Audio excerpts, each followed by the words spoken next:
After months of intense research, an NFL linebacker with the San Francisco 49ers gets off the phone with a leading brain scientist from Boston University.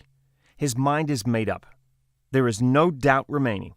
Chris Borland is about to walk away from a 4-year, multi-million-dollar contract, a move that would shock the sporting world and label him as the most dangerous man in football. I knew I couldn't go back. You just put it out there. She said you've got less than a year to live. Just dug even Luck deeper. is the residue of design. Nobody else was doing it, so why couldn't I? That was the turning point.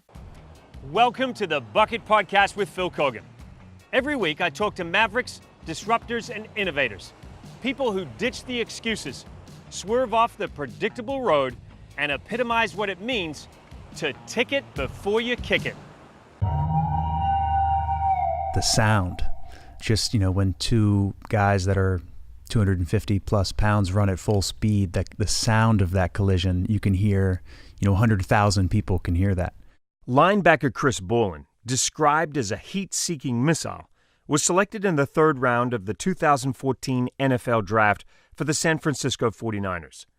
As a college football player, he was named the Big Ten's Freshman of the Year, got on the watch list for the Butkus Award given to the nation's best linebackers, and ranked the number 4 defensive MVP by ESPN. Just a few of Borland's achievements, which got the attention of the NFL scouts and thrust him into the spotlight.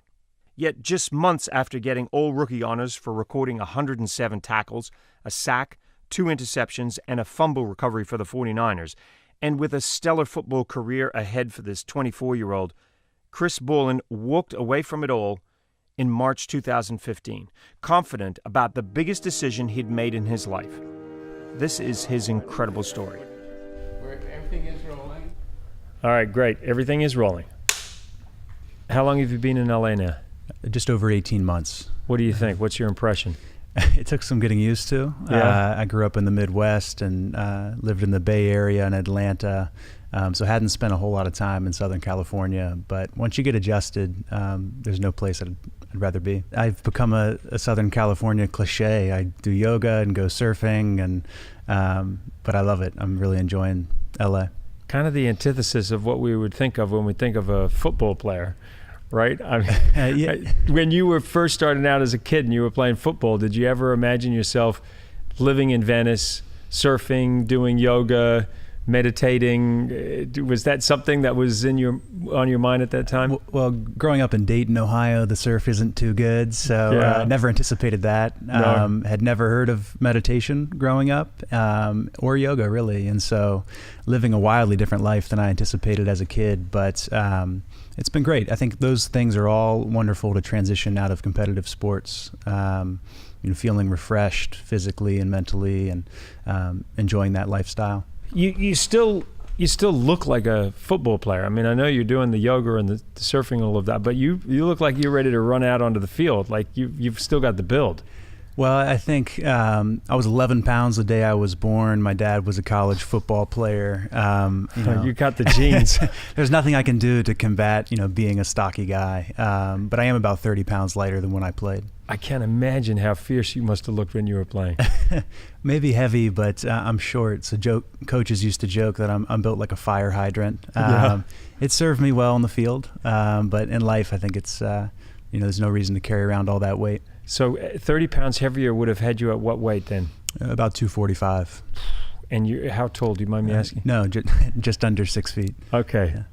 Just under 6 feet. Okay, so that just sounds dangerous. You know what I'm saying? Your low center of gravity, Yeah. right? Yeah. But you could fly. I mean, but there were people who thought you were a little small, right, to go all the way to the highest level in the sport? Yeah, I think size was a concern, and speed too. But I think when you do the math, I was just under 1/8 of a ton and colliding against guys that were the same weight or heavier, in many cases faster. So those collisions on the field were pretty violent. And essentially, if I remember anything from science, the faster you go, the more weight transfer there is, right? You want to be the faster object when you hit another object. Isn't that how it works? That's science was the furthest thing from our minds while we were playing, but yeah, that's exactly right. So it's 4 years ago now that you retired, and it made headlines everywhere. I like football. I wouldn't say that I'm an ardent football fan, but I heard about it. It made news everywhere. And a big decision. If I'm not mistaken, you were 24. That's right. Yeah, you make this decision, and a huge decision to make. It's at such an age. But for those people who didn't see the news and who don't know your story, tell us what happened 4 years ago when you retired from the NFL. Before I do, I wasn't the first guy to do it, and I think part of the reason that it captured the public's attention was where I found myself in my career. And so I was a third-round draft pick of the 49ers in 2014, wound up starting my rookie year and had some success. Led the team in tackles, was named to the all-rookie team, was named to the Pro Bowl team as an alternate. So it would be fair to say you were pretty successful at what it was you were asked to do.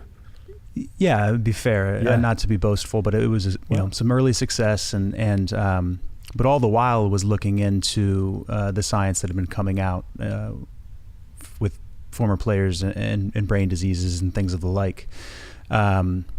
And then couldn't have anticipated this, but as I was contemplating my decision and deciding what to do with my life and career, Patrick Willis, our starting, all-pro linebacker, he retired, a week before I had intended on telling the team. One thing I took solace in was, they drafted me expecting me to play, but at least they'll have, perennial Pro Bowler Patrick Willis and Navarro Bowman back. We'll be there. We'll be there. And I was actually in Mexico teaching a clinic with kids and saw the news that Pat decided to quit or retire. And it didn't affect my decision. My mind was made up. My decision wasn't based solely on the science. It was also my personal experience. Was knocked out and had a brain contusion in 8th grade, a similar injury in 10th grade, and then had many more of a similar severity that I just played through high school, college, and with the Niners. So made what was the best decision for me. I've always refrained from, and I simply don't think it's accurate to say it's the best decision for everyone. But I was naive to just how much attention it would garner. Found myself on Face the Nation and CBS this morning, the following week. And it kind of just snowballed from there. It's an irony in my life that, I quit not to have to talk about or deal with CTE, and to a certain degree, do it every day. As good as you were as a football player and as much attention as you were garnering playing the sport, all of a sudden you were thrust into the limelight even more. Right, for something that you didn't want. I've met people that are advocates or activists, and I just don't fit the bill. I'm not. I don't want to burn anything down or disparage a game that's given me a lot. That said, there's some very real issues, and so I was really cast into this role, and at a young age, and not having prepared for it, needed to find a way to navigate it skillfully, which I feel like I've done. We're 4 years out, and I've been a part of some efforts to simply help players that are in need, but also to change some things about the game where we can retain football, but make it dramatically safer for those that choose to play. I'm interested in your awareness because you mentioned you had concussion in 8th grade, 10th grade. You said your dad played football. I'm just interested in whether your dads used to say anything to you about playing football and whether it was dangerous, or whether, that was a generation where it was sort of like shake it off, get it back out, you'll be fine, just because we didn't know as much as we know today. Yeah, looking back, it seems as though I started in 2005. Okay. So that was the same year that Mike Webster's autopsy was published. Mike Webster was the first case of CTE. Yeah. And so really my career spanned, what I would say is complete ignorance. We didn't know the disease existed, through, peak awareness of the issue with football players.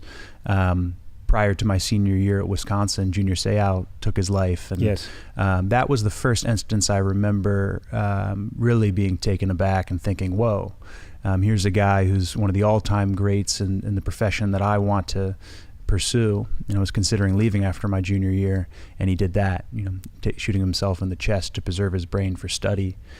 So I really, in 10 years, went from, no one had heard of CTE to, it being pertinent, in a very practical way for me. I didn't know what CTE stood for. I didn't know. Can you tell us, by the way, just so because this is what we hear and a lot of people understand it's the brain being damaged, but what is it? What's the acronym? Yeah, it stands for chronic traumatic encephalopathy, and it's a neurodegenerative disease that folks that incur repetitive brain injury get. So there is some discussion on just how unique of a pathology it is. I think we're at a point now where it's clearly a distinct disease. We've seen it a lot in NFL football players, in college, and even some high school football players. We've also seen it in soccer players and rugby athletes. So it affects more people than just football players. Where would it occur, say, in soccer? Like, what's something that they do where they would have CTE? Yeah, there's heading, very simply, and particularly with young kids and young girls. So biomechanically, with weaker necks, and this all comes with the caveat that I'm not a neuroscientist or Right. researcher, but the whiplash you experience when you head a ball that's going 30 miles per hour really jars your brain, and your brain sits unfastened within your skull. And what's important about CTE, I think, is the notion of repetitive hits. So we all think of it in terms of concussion, but there's players that have been diagnosed with CTE who've never had a diagnosed concussion. So is it fair to say that you could take a hit, not get knocked out, but then you're still causing damage? Exactly. On a repetitive basis. Exactly. And the brain doesn't feel pain. And there can even be injury that's incurred and you're asymptomatic. So you're not stumbling or your ears aren't ringing and there's still damage going on in the brain. There's certainly a tremendous amount to learn. Again, this isn't my field. No, but I mean, I think what's good is that you have the ability to communicate this in layman's terms, which is what we need. And it does beg the question then, what exactly is happening physically? You said the brain is floating, it's not attached, right? So when the brain or the head takes an impact, what is happening physically to the brain in that moment? It's like a yolk in an egg, or maybe a person in a car not wearing a seatbelt. And so the outside of the helmet and skull come to a stop, and the brain doesn't. And so the issue is inertia. It slams against the inside of the skull, maybe reverberates against the backside, and continues. Your brain is gelatinous. It's soft and mushy. Your skull is rigid and hard. And when the brain slams against the inside of the skull, axons can tear, which are how your brain communicates. Right, all the wiring essentially. Exactly. And the issue with something like CTE is the secretion of tau. And so it's this protein that actually goes to heal where you've sustained an injury, and it lays down these tracks that ultimately cut off healthy neurotransmitters, and so the brain can no longer fire. So that's why when we've seen these slices of the brain in autopsies where you see these black patches, that's an area of the brain where literally it's not firing, right? The wires are not connected anymore. It's essentially killed off that part of the brain. Is that fair to say? Yeah, and then again, I'm wading into waters where I'm certainly not an expert, but that's how I've heard it explained, is that the tauopathy or the tau that's been laid down within the brain strangles and cuts off healthy neural activity. So you get more and more interested in all of this. Is it a discussion that a lot of players coming up, like when you said 8th, 10th grade, you get knocked out. Is this a discussion that a lot of footballers have? Is it openly talked about, or is it sort of something that is seen as a weakness, if you like? Yeah, I think it must be talked about these days, at least more than when it was while I was playing. I can remember reading about it in secret in the locker room, and not wanting to put that burden or psychological stress on my teammates, but wanting to inform myself. So I can't know for sure. I haven't been in a locker room in 4 years, but while I was playing, it wasn't something that was discussed. I think for a number of reasons. One, as you mentioned, you don't want to appear to be weak. Right.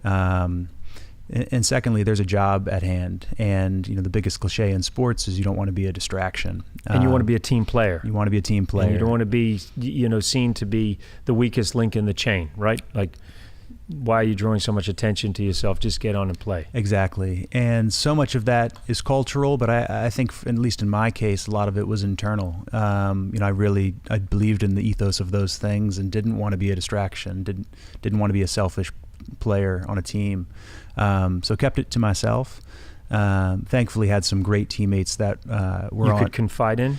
Towards the end of the year, as I began to look into it more, it can be isolating because you have no one, so few people that you can relate to in terms of your experience as a pro football player. And of that group, maybe even fewer that can talk about the science intelligently or care to. So towards the end of the year, I began to talk to friends and teammates that were on IR.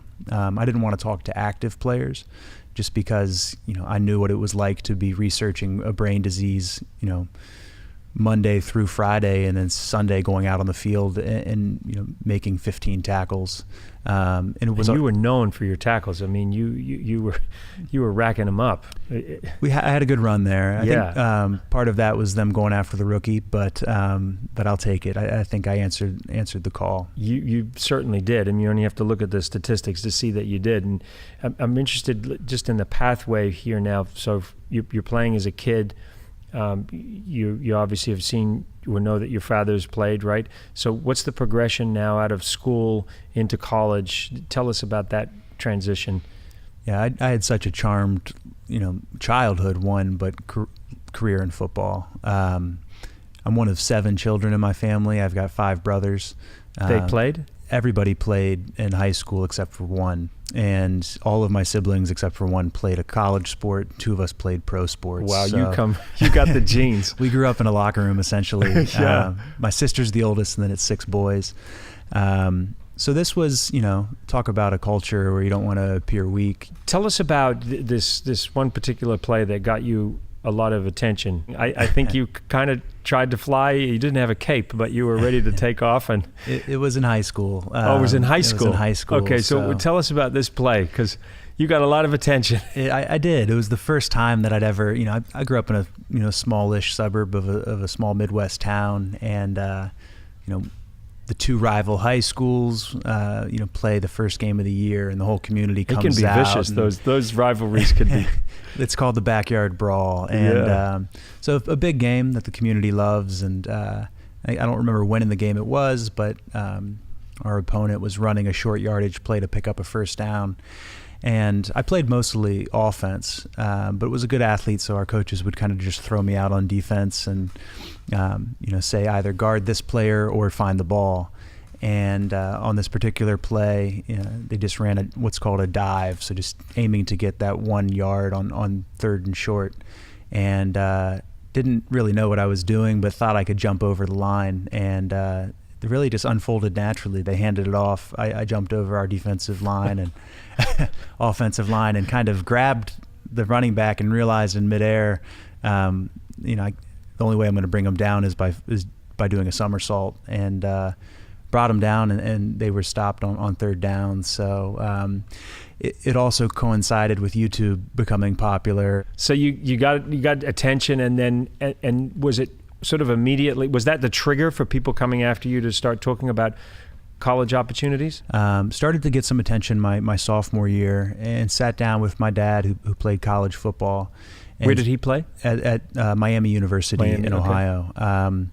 And thought, this is something I want to do. And he said, okay, well, let's, create a plan. And if there was any school I could have gone to, I would have decided on Wisconsin. It's where my grandfather went, and my dad grew up, and we were all Badger fans. And so we went to camp there. I performed well in the summer between my junior and senior year, and they offered a scholarship. So I committed 45 minutes later, and that was, my recruiting process was open and shut. And it continued at Wisconsin. I started as a freshman, and we had team success. And during my time there, we went to 3 Rose Bowls and won a lot of games. And it was really just a really charmed, incredible time. I think that was the Rose Bowl was 2013, right? You were there? Yeah, we went to 3 consecutive Rose Bowls. So 2011, 12, and 13. You had. What you said, a season high with 13 tackles and 2012 at the Big Ten football championship game against Nebraska. That's right. That I think so. Yeah. I'm going to show off for you. And then you got recorded a team high 9 tackles in 2013, the Rose Bowl against Stanford. Named first team All Big Ten by the coaches and honorable mention by the media, and ESPN ranked you number 4 defensive MVP. So you're a star. To a certain degree. I mean, I'll take credit for playing well, but really we had a great defense, and a lot of that is I'm the beneficiary of our system and of a lot of great players I played beside. But you were given a gift, and not everybody can do it. I mean, it's the that little percentile of 1% that gets the chance to go to the highest level, and you go from college now, and then you get this chance to go to the highest level, something that you'd been thinking about ever since you were a little boy, right? Yeah, I always dreamed of being a pro athlete, and in particular being a pro football player. Was a huge Packers fan growing up, with my dad's side of the family coming from Wisconsin, and loved Brett Favre, and always dreamed of playing in the NFL. It's surreal when you start out in college, because what was a dream at 18 in high school, all of a sudden you're playing next to guys that are draft eligible a few months later. And so it becomes real very quickly. And I went from a smallish town to big-time football, not knowing I could play. Played right away and realized, wow, in 2 years I could be in the NFL. So it happens at warp speed, but it's amazing. I mean, to have your name called on draft day, and it's just special. It's like your whole life is captured in that one moment. You're with people that have helped you get to where you are, and with one ring of the phone, you're there, and everybody celebrates with you at the same time. So, unforgettable moment. I think I fell into a great situation in San Francisco, and it was one of the best moments of my life. And yet, underlying on all of that celebration and thinking about the achievement, you're still, in the back of your mind, you're still thinking about this concussion situation? It wasn't that high in my awareness going into the league. Junior had taken his life, and that was the first time I remember thinking any more about it than, hey, what's CTE stand for? Mm-hmm. I can remember in training camp writing my goals down, and wanted to play for a decade plus. And I was concussed in camp, and I just wanted a clearer picture of what I was in store for. I realized after that concussion during training camp, eligibility doesn't run out in the NFL. So you can play for, like Junior did, 20 years, or like Mike Webster did, 16 years. And I had goals of playing for over a decade. And so I think the timing of that concussion caused me to wonder. It was a wake-up call? It was a wake-up call. It wasn't a bad injury. It was the time that it happened. And I wanted to better understand if this is going to be just a normal part of my job. What am I in for? What's going to happen? Is there an actuary that exists for guys that have my history and my experience, or what would be my future experience? And so that was the impetus for beginning to look into the research. And what number concussion would that have been at that point in your life? How many times do you think you would have been knocked out by that stage? Yeah, it's a really difficult thing to quantify. Like you said before, it's not like you can measure it like, oh, I got knocked out here. You might have got concussed, but you're not stumbling around. Exactly. And if you read about this issue, you'll hear guys say things from, I've never been concussed, to I've been concussed thousands of times. Mm. And if I can attempt to explain that, I think a lot of football players, or anyone, considers a concussion being knocked unconscious, vomiting, or being so dizzy you almost fall down. In reality, the symptoms can be as small as slight ringing in your ears, or some imbalance, or your visual field changing, or a headache. And to count the number of times those happened, between going both ways in high school on offense and defense, starting at Wisconsin for 4 years and missing 3 out of 51 games. And then starting for the 49ers, it's a really difficult thing to quantify. I went back and thought about the times that were as nearly as severe as the 2 that I have been diagnosed with, and along with a neuroscientist came to the number of 13. But there's certainly a lot of gray area.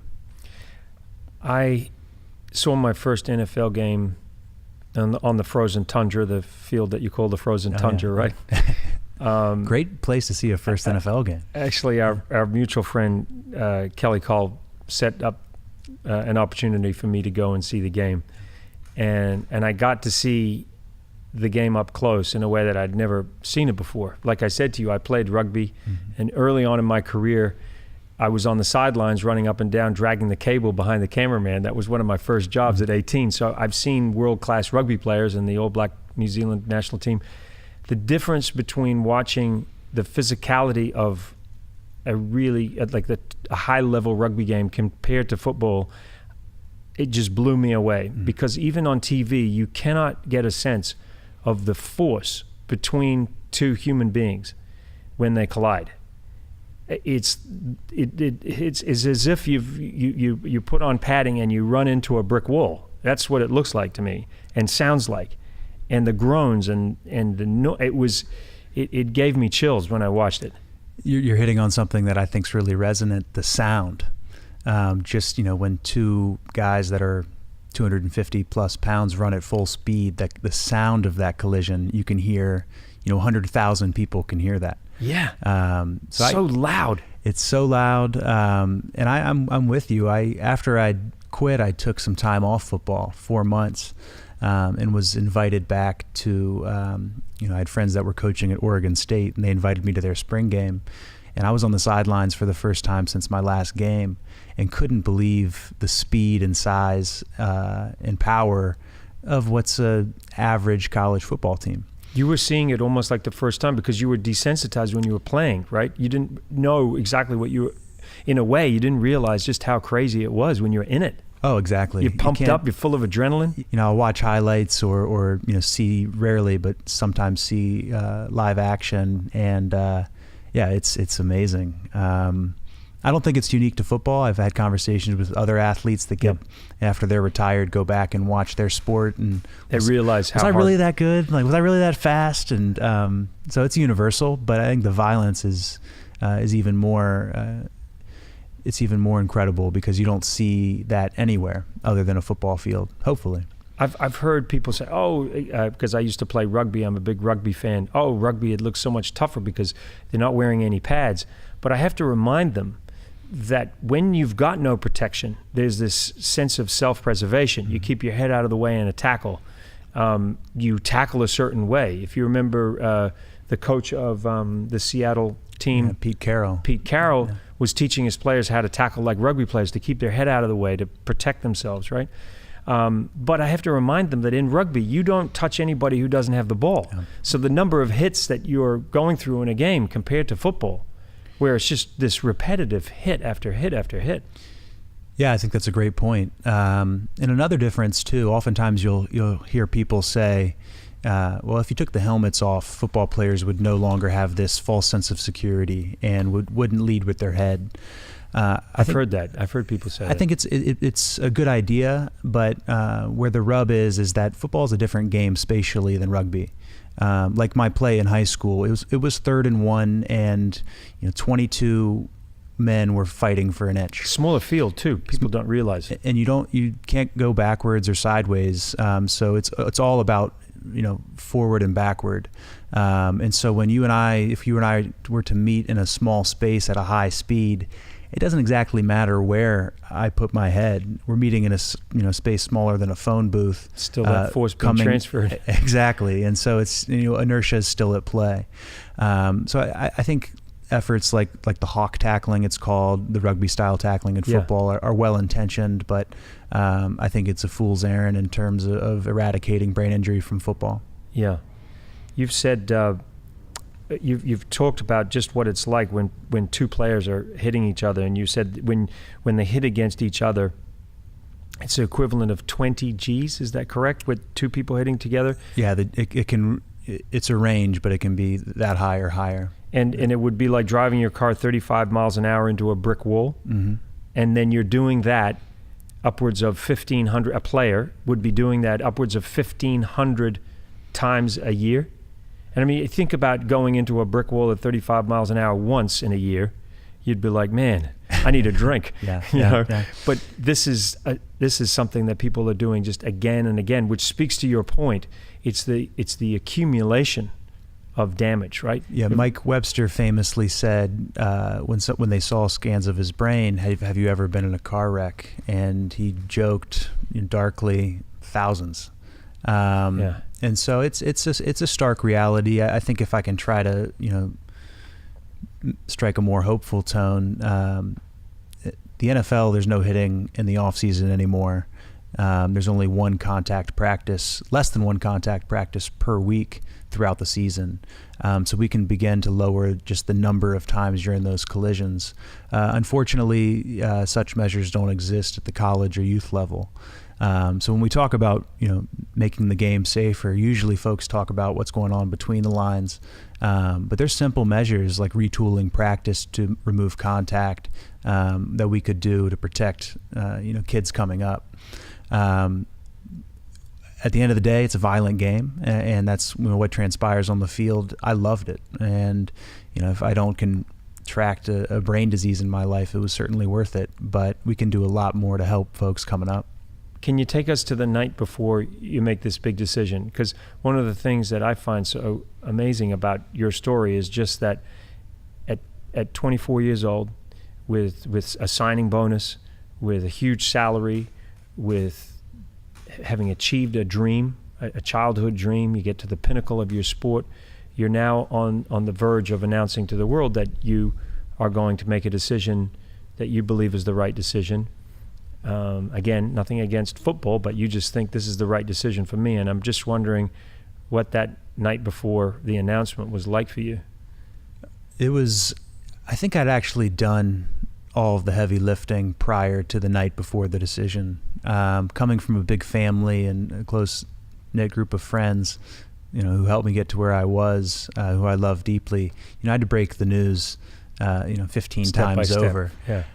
Where'd you start, out of interest? To my parents. Yeah. Alone, one-on-one? Yeah. I wrote a little note and then saw them at a game and gave them the note, and then had a series of phone conversations. So I think I'd done all of the heavy lifting, and honestly, at that point, it was a relief. The 49ers deserved to know ahead of the draft and ahead of the end of free agency. I was ready to move on. I'd been through the process of making the decision, and now it was just time to inform them. So tell us about the announcement, where you were and how it unfolded immediately after. I was in the Bay Area. I, with the help of my agent, had crafted an explanation for my decision, and then sent it in to the 49ers with hopes of setting up a meeting the following day. They called immediately, and we had good, long conversations, and we're going to set up a meeting. This was on Friday. Actually, Friday the 13th was the day. You chose Friday the 13th, or did you just realize it just that? happened. I think I must have realized as I was doing it, but. You made a statement. Maybe they thought it was a joke, but wanted to set up a meeting for if they could do it over the weekend or certainly Monday. And that meeting never transpired, and I don't know exactly why. And we didn't understand what was taking so long or why it was quiet on their end. And so Monday decided to get out in front of any story that might be told that's not accurate, and so told the media on Monday. And you were very clear from the beginning that this wasn't a dig at the NFL or any other players who decided that this was their choice in life. You made it pretty clear, if I'm reading you correctly, that this was a choice you made for you. You looked at it, you made your own decisions, you weren't claiming to pull people away from the sport or anything. It was, this is what I feel is the best for me. Would that be accurate? Exactly. One thing I've always appreciated is when people refrain from having an opinion on my decision, because they don't know what happened in 8th grade or climbing a tree in 4th grade or playing Minnesota my junior year. And I try to return the favor. So I don't know the calculus that players do to play or not play, and it's really none of my business. I didn't intend for it to be a dig at the NFL or NCAA. But it was read that way by some? Well, I think their response actually immediately thereafter, the NFL said that concussions were down 25%. There's never been a safer time to play. and those I think are euphemisms for dangerous. Right. Never a safer time really doesn't mean anything. Right. There's never been a safer time to hit yourself in the face with a hammer, but it's maybe not a good idea. No. I think to a certain degree, gotten embroiled in what's a really white hot discussion around the issue. I've always tried to just remember that at the core of this issue are people that are suffering, and so the bulk majority of any advocacy I've done is to help players who are living with brain injury. Yeah. What about some of the people that you weren't able to tell but are close to you and friends? Did anybody try to convince you to change your mind? Because one of the things you had to do was hand back some money. So, I mean, this was serious. This is a big decision, not only because you were giving up something you loved, but financially it hurt you too. Yeah, big time. Which I didn't play football for money or fame or anything like that. I'd love to play. And so I was more comfortable with that aspect of it than most people would think. But yeah, I mean, I've got people that are close to me that could use some money, and a guy that I feel that I'm better in just signed a $60 million contract. So there is like a morsel of me that thought, but ultimately I can't justify continuing to play. And while there are folks that could use some money that I'm close with, I certainly don't come from the background that many of my teammates and friends did. And a number of guys have said, I'd do the same thing if I weren't a meal ticket for my family, basically. Right.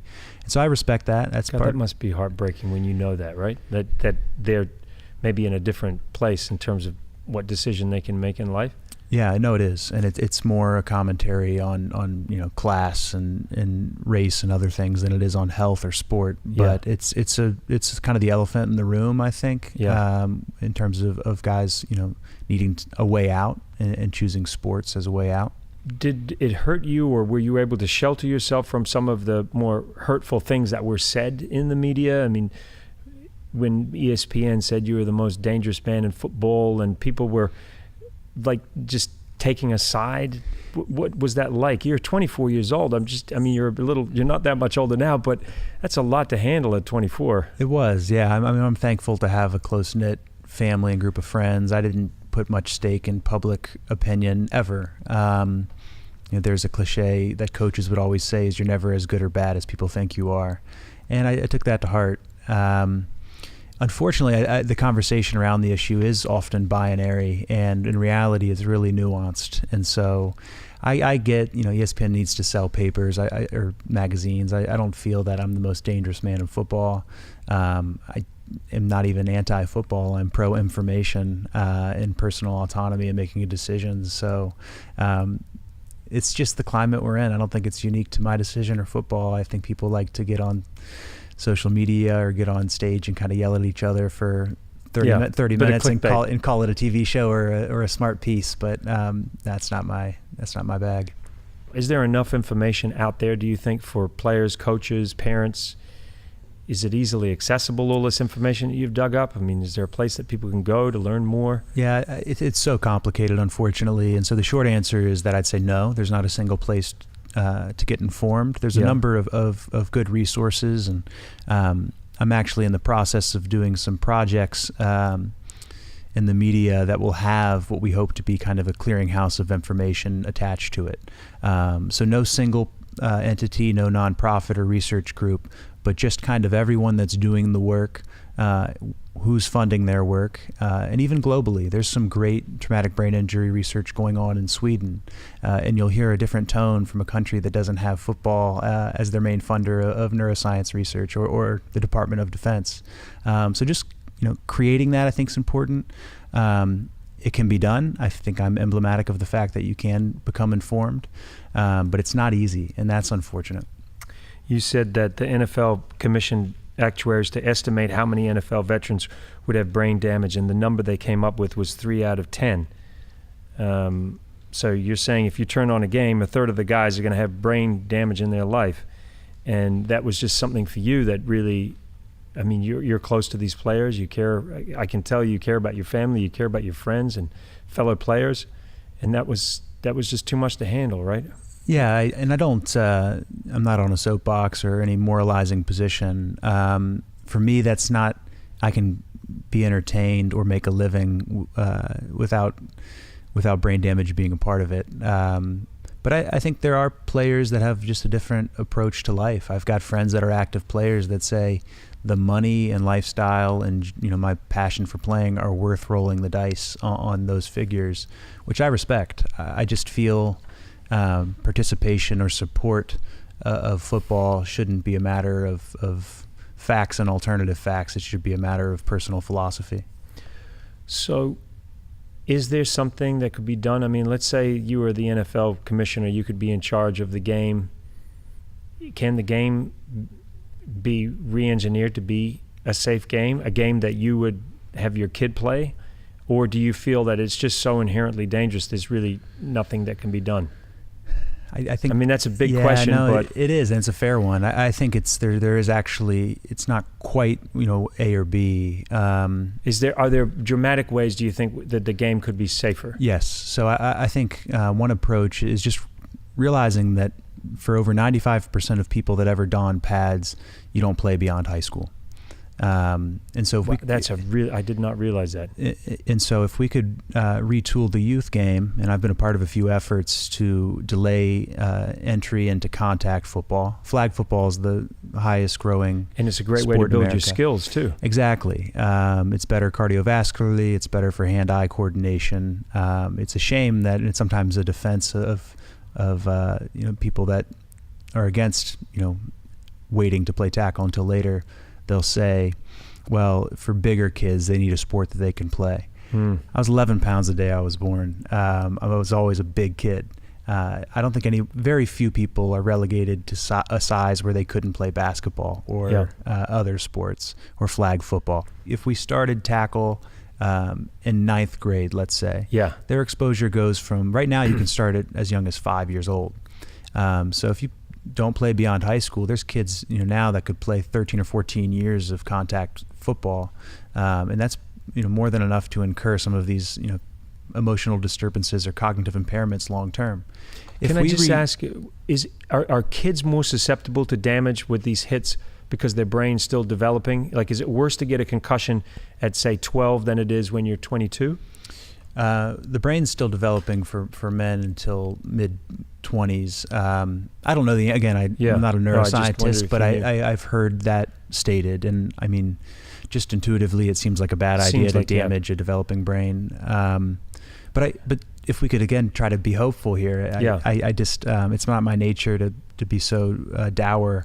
For 95% of kids, rather than having 13 years of exposure, if they played flag until ninth grade and then played 3 or 4 years in high school, I think absent an acute injury, the bulk majority of that percentage would be fine long term. Yeah. So what about rules? Like maybe with the way the game is played, because as I mentioned to you, I watched this game up close, and it just seems like there's no rules on what you can do with your head and how you can hit someone.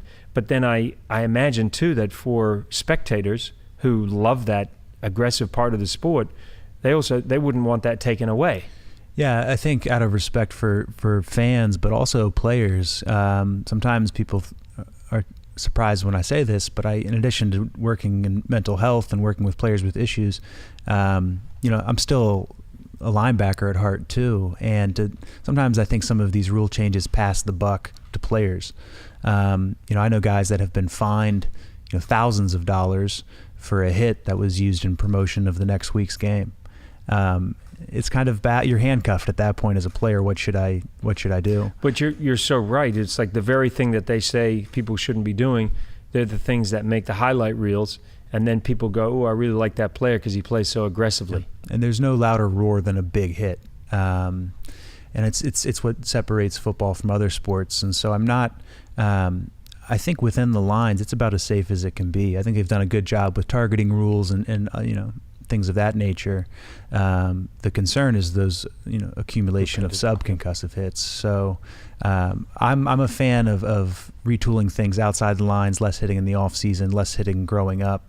And brain injury is a big problem within a small group. There's only 20,000 living NFL alums. So if you're paid and compensated and insured, and you're an adult and you have the information, you can make a choice. But all of those caveats, I think we're not quite there yet. So where is the motivation for a change going to come from? Because you said that you don't think you can look to the people who are creating the game, and certainly those fans who love the hits. For the NFL, it's their bread and butter, right? Obviously, putting on an entertaining game. It's captivating for people. So is it going to come from parents? Is it going to come from other players standing up? Where's the change going to come from? If we look at the positive side of this. Yeah, realistically, I don't know that, in many ways, it's like the NFL has won. This concussion settlement has, players have been, in my evaluation, kind of ripped off, and you can't sue for symptoms of CTE for the next 65 years. And so in a lot of ways they've won. Explain that. What is there something they signed to say that? Or? Yeah, it's the part of the settlement. So, roughly a third of living NFL alums have sued the NFL for withholding the risks of brain injury. And it's been settled recently. But part of the language in the settlement is that you cannot sue for symptoms of CTE for the next 65 years. That makes it difficult, doesn't it? Yeah, so I think and one of the attorneys associated with it, I spoke with him recently and just said, pretty bleakly, the NFL has won. If we're going to try to strike the hopeful tone, I think players taking it into their own hands. There are guys who are completely healthy and live a long and productive life. And then particularly of late, there's guys that have made tens of millions of dollars. So if a J.J. Watt wants to take care of a guy whose career ended in 92 and doesn't qualify for any of the benefits that players have in retirement, he can be a part of that solution. And I think that can happen. It's a shame it has to be done in a grassroots way when it could have been baked into the institution. But I don't have all the time in the world, and I don't have nearly as much money as some of these superstars. But I've been a part of efforts from players that just simply care about guys they played with or against or looked up to growing up. And if it's as simple as helping a guy with rent or with a surgery, that's the point we're at right now. You have given comfort to other players. Is that correct? I'm one of hundreds, and if not thousands. But so have you been is it like a call, like someone-so-is trying to track you down? How are people getting in contact with you? Yeah, it's a small community. So, some of the guys that have reached out are friends. We played together in high school or college or cross paths in the professional world. Retired, playing, some both, and an age ranges from a 14-year-old that needs advice to the wife of a 70-year-old who has full-blown dementia, and so it's been a lot. It's got to be a lot for you to handle. Having made the choice to protect yourself, you're then exposed to those who are dealing with something you're protecting yourself from. One of the things that I turned to personally just to help me deal with all of that was meditation. And it's something you hadn't done before? No.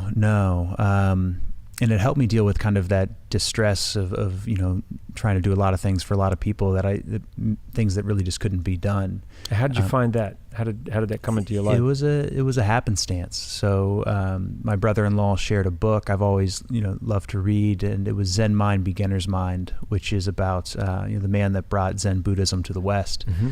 And I loved the book intellectually. I thought the concepts were really fascinating. But then he also went into Zen meditation practice.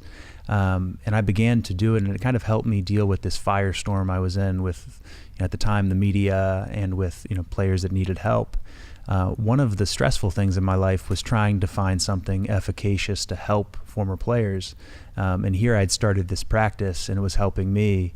And the light bulb went off, is that I could introduce this to more and more former players. How has it helped you? Like, how does it manifest itself? What is it for those people who maybe have not? I've tried meditation, and I agree with you.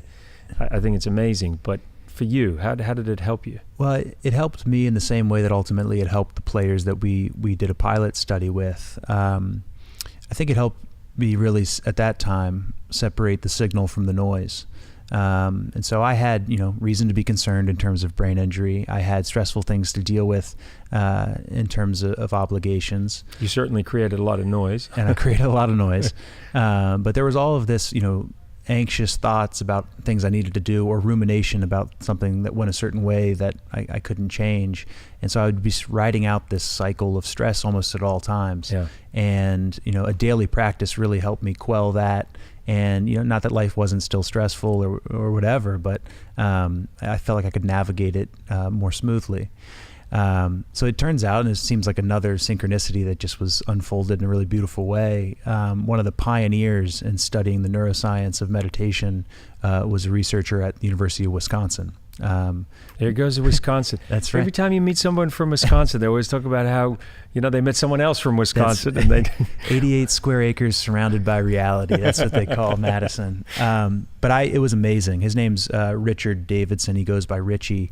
Richie was, he's a confidant of the Dalai Lama. He's put these Tibetan monks and fMRIs scan their brains, and in the early 2000s had the first picture of someone's brain that actually looked different physiologically. They had these pristine, like bodybuilder brains because they'd spent so many years just meditating and going into that Zen-like state. Yeah, and so I reached out to Richie and said we should do something together to help players, and it culminated in a study with 17 former players going through a meditation program.